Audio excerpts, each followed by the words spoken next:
Is Naruto Ultimate Ninja Storm Connections worth your money, guys? Let's get right into it. History mode. The cons and the pros of history mode. I'll start with the bad. I'll start with the bad things first.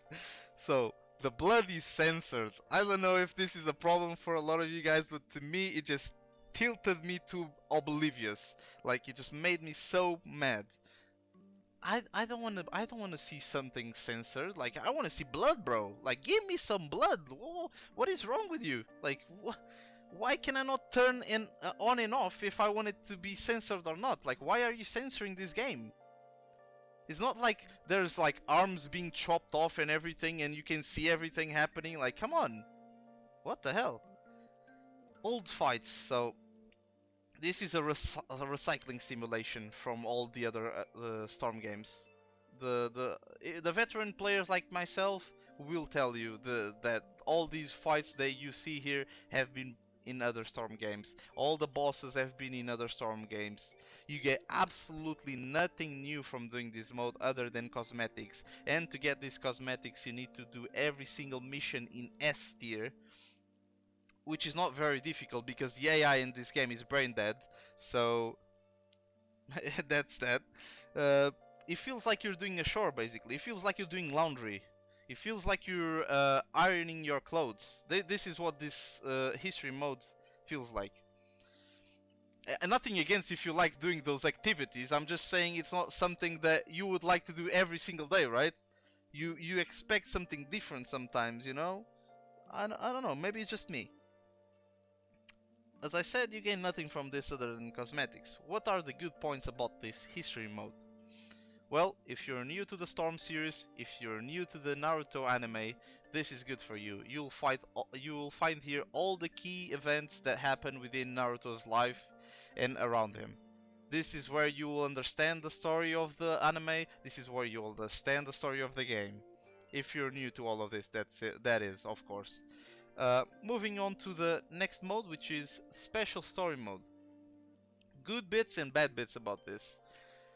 This special story mode was originally created for this game only, so it's not canon, it doesn't happen in the anime Boruto, nothing of that sort. So the whole thing is fresh, which is what we all wanted CyberConnect to. We wanted a new story. We don't want things that we already completed and done a lot of years ago. We want some new content. This is all we wanted. The fights get a bit repetitive sometimes, I'm not gonna lie to you, but it's still a good experience. You gain nothing from this mode again, so even though you're fighting new characters, you're fighting new enemies, you don't unlock them. What kind of fighting game does this? When you're fighting a new character in a fighting game, I think you should be able to unlock them into your game, right? Like, why am I not being able to use characters that are already in the game, have movesets, by the way, because I've tested this. I stood still, waiting for the characters to punch me and use abilities on me, and they do have movesets already done. So I have no idea why are these characters not playable already. Oh, I know why, because CyberConnect 2 is on the milking job. They want to milk the hell out of you guys with DLC, put stuff for you to buy that's already in the game that you already bought. But that's besides the point, let's continue. No roaming. Where is the roaming, CyberConnect 2? You've done, like, it's like you're regressing. Instead of becoming better, you're becoming worse.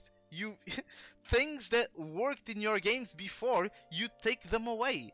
Things that are completely utter trash, you keep them in. I have no idea. People have been telling you since day one. They liked the roaming experience. We liked the Storm 1 because we could roam the hell out of it. We could do everything in that game. We could go around the whole Konoha village. Why don't you do this in this game? Hell, even in PlayStation 2 games, we could roam. Why are we playing on PS5 and not roaming in cities? I don't know. Anyways, good things about this special story mode. Entertaining new story, I have to give it to you.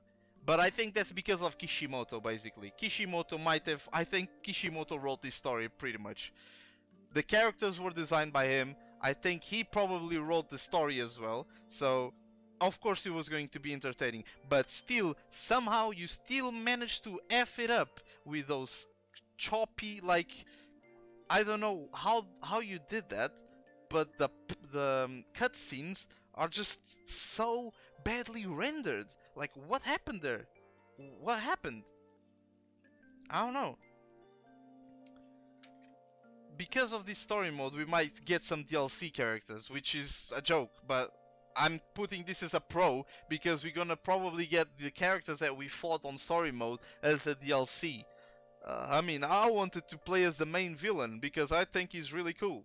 I think his powers look amazing. I think the character that uh, helps you throughout the whole mode is cool as well. It has a cool concept to it. I'm gonna call it because I don't want to spoil anything if you're gonna play the game. What else does this game has to offer you? Well, you have a free battle mode which has a bunch of different modes in it. You have survival mode, which is a mode that you fight in a couple of enemies. You start with the health bar, and if you lose some of that health, you continue with the same health to the next battle. It's not much to it. It's basically that. You have tournament mode, which is pretty self-explanatory, if I might say so. It's just a tournament. You have versus battle, which is the type of battle that you will have in online mode, which is fighting against one other player. But here you can choose to fight with only one character, or you can choose to fight with the whole team, basically. League battles. I think this is just another knockoff of tournament mode, pretty much. I think that's what it is. Practice mode. Finally, they've put the damage showing up on practice mode, because before, people on older storms, we were like, what the hell is going on? How do I do a perfect combo, or how do I'm doing an optimal, because I can see no freaking damage. I have to look at the health bar and calculate by health bar if this is an optimal or not. Anyways, moving on. Character customization. This is a big selling point for this game. They went balls to the wall with this. So you have loads of things you can customize. Like, I mean loads of things. You have loads of items you can choose from. It's crazy. I really enjoy the character customization, to be honest. It's one of the stronger points of the game. Team formation. This is just a mode where you can create preset teams. As you can see, my Sasuke is all pimped out. Look at that. Freaking Zambuza sword and everything. Look at him. A absolute unit. Let's move on. So, this is all that you want, basically. This is the mode that you want to be playing. This is it. Online battle mode. I don't know how they can screw the game so much. But anyways, the online battle mode, I think it's the second mode that it's the best mode in the game. It's this one and the new Boruto story. Those are the two modes that for me actually make the game bearable. Online mode is cool. They've added some new tech to the game. So you now can do two jutsus instead of only one. The counter now is different as well, but I'll get into that in another video. I'll explain all the new mechanics and everything. This is just is it worth or not to buy the game. If you are a really huge fan of Naruto, I recommend you buy the game. Of course, I'm not gonna tell you not to buy the game, even though there's a lot of bad things in the game regarding the modes, that is. But the online is worth it. I've been playing it. They finally fixed the freaking netcode. Oh my god. I haven't encountered that many bad matches, to be honest. The only thing I would tell you is to keep out of the yellow bars, because there is not always that the yellow bars are good. There are some good yellow bars, I'm not gonna lie. There are some good yellow bars that you fight, and the internet is not that, the connection is not that bad, but most of them are completely utter like trash. You can't play, you just can't move. But when you face a blue bar, you can definitely feel it crisp. It feels like I'm playing with someone in the same house as me. Let's see if that keeps up for the next patches. Let's see if they don't screw the whole thing up. But yeah, guys, I also stream on Twitch. Logan Kyoko also on Twitch. I'm starting this new channel. It's my first video. Don't take it with a grain of salt. Like I don't know what I'm doing. I'm trying to edit things. I'm trying to learn all this tech at once. But I hope you enjoy this. I hope you you have your mind um, done by now. You know if you're gonna buy it or not after seeing this review. But yeah, that's pretty much it for me. If I would tell you to buy the game, if you like Naruto, yes, buy the game. If you want to fight online and you want to rank up, you want to play some cool tournaments, I know that probably a lot of good YouTubers are going to be doing a lot of tournaments. I'm going to shout out some names, but it's just because it's the ones that I've seen the most. Globku usually does a lot of tournaments.